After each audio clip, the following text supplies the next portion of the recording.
Assalamualaikum warahmatullahi wabarakatuh. Perkenalkan, nama saya Adiana Apriliani dari 12 IP. Halo guys.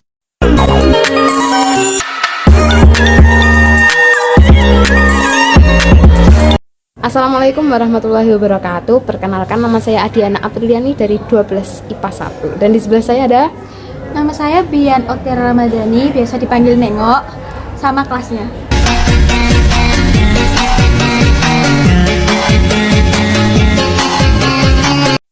berdirinya kami di sini bukan untuk presentasi. Jadi berdirinya kami di sini bukan karena tidak disediakan tempat duduk ya guys, Tapi karena kami ingin presentasi. Bismillahirrahmanirrahim. Kita masuk dalam etika dalam organisasi dan profesi bab 8 akidah akhlak. Selanjutnya ini ada nama-nama anggota kelompok. Hanya manusia-manusia kuat yang bisa menyelesaikan tugas PPT dari Pak Agus.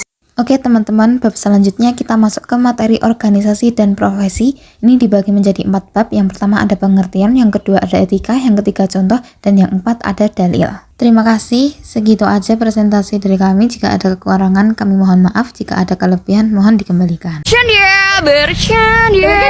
Ibaratnya gini Wir, Nggak cukup, lanjut Pak dulu.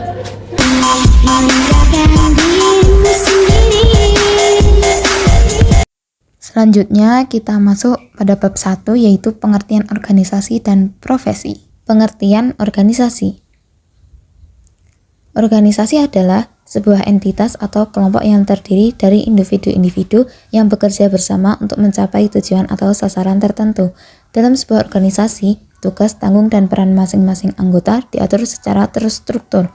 Tujuannya bisa beragam, seperti menghasilkan produk, menyediakan layanan, atau mencapai tujuan sosial. Pengertian profesi. Profesi merujuk pada bidang pekerjaan yang melibatkan pengetahuan, keterampilan khusus, dan komitmen etika tertentu. Orang-orang dalam profesi cenderung memiliki pendidikan formal dan pelatihan yang mendalam di bidang mereka. Mereka juga diharapkan mengikuti standar dan kode etik yang tinggi dalam melaksanakan tugas-tugas mereka. Profesi juga mencakup berbagai bidang seperti kedokteran, hukum, teknik, akuntansi, dan banyak lagi. Dalam profesi, seseorang mengabdikan dirinya untuk memberi layanan atau menghasilkan produk yang berkualitas dengan memenuhi standar yang ditetapkan dan mengutamakan kepentingan klien, pasien, atau masyarakat di atas segalanya. Lalu kita masuk ke bab 2, yaitu ada etika organisasi dan profesi. Etika dalam berorganisasi. Yang pertama, kehormatan dan keadilan. Yang kedua, ada kejujuran dan transparansi. Yang ketiga, tanggung jawab sosial. Yang keempat, kerjasama dan keterbukaan. Yang kelima, sikap bijaksana dan sabar. Dan etika dalam profesi. Yang pertama, integritas dan kehormatan. Yang kedua, profesionalisme dan keterampilan. Yang ketiga, tanggung jawab dan kewajiban. Yang keempat, kejujuran dalam komunikasi. Dan yang kelima, komitmen terhadap kepentingan klien atau pasien. Masuk ke bab 3, yaitu contoh organisasi dan profesi.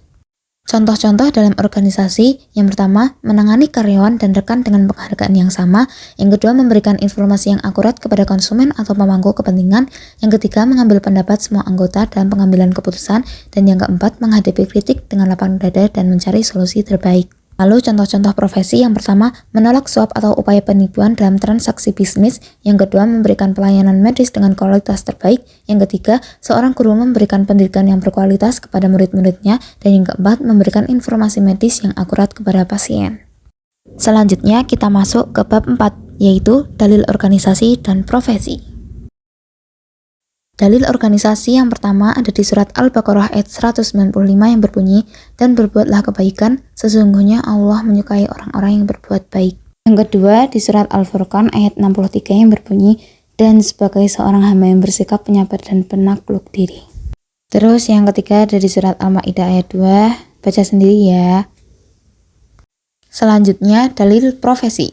Yang pertama ada di surat Al-Ahzab ayat 70 yang berbunyi, hai orang-orang yang beriman, bertakwalah kepada Allah dan ucapkanlah perkataan yang benar. Yang kedua ada di surat An-Nisa ayat 29 yang berbunyi, hai orang-orang beriman, janganlah kamu makan harta sesamamu dengan jalan yang batil, kecuali dengan jalan perniagaan yang berlaku dengan suka sama suka di antara kamu. Yang ketiga ada di surat At-Taubah ayat 103 yang berbunyi, Allah telah mencintaimu sekalian yang beriman dengan melaksanakan sholat dan memberi zakat, dan Allah mengakukan orang-orang yang beriman di antara kamu sekalian yang memberi zakat. Selanjutnya ada di surat Al-Zalzalah ayat 7-8 yang berbunyi, barang siapa mengerjakan kebaikan seberat zarrah pun, niscaya dia akan melihat balasannya. Cukup sekian presentasi dari kami, karena presentasi terlalu lama itu nggak bagus, seperti hubungan kamu dengan dia yang tanpa status. Sampai jumpa kembali guys. Wassalamualaikum warahmatullahi wabarakatuh.